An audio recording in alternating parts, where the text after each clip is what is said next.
क्या है? परिवार में शांति नहीं है, तूफान चल रहा है।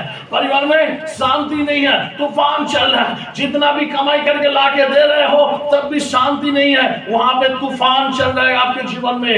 ऐसा शैतान हम लोगों के जीवन में तूफान लाके खड़ा कर देता है। पर मैं आज आपको बोलना चाहता हूं, जितना भी बड़ा भी तूफान हो जाए, मेरा परमेश्वर उससे भी बड़ा आशीष हम लोगों को जीवन में कर सकता है। हालेलुया। আমি আপনাকে বলতে চাই, ঈশ্বরের সন্তানেরা, পৌলের জীবনেও একটা বিশাল বড় ঝড় এসেছে। ঈশ্বরের সন্তানেরা, পিতরের জীবনেও একটা বিশাল বড় ঝড় এসেছে।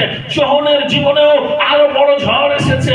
ঈশ্বরের সন্তানেরা, আপনি যদি দেখেন মথির জীবনেও ঝড় এসেছে, বর্তমানে তার জীবনেও ঝড় এসেছে। মানে যত বড় ঝড় তাদের জীবনে হেলিয়েছে, তারা তত মজবুত হয়ে দাঁড়িয়ে তার মোকাবিলা করে গেছে যিশুর নামে। হালেলুয়া।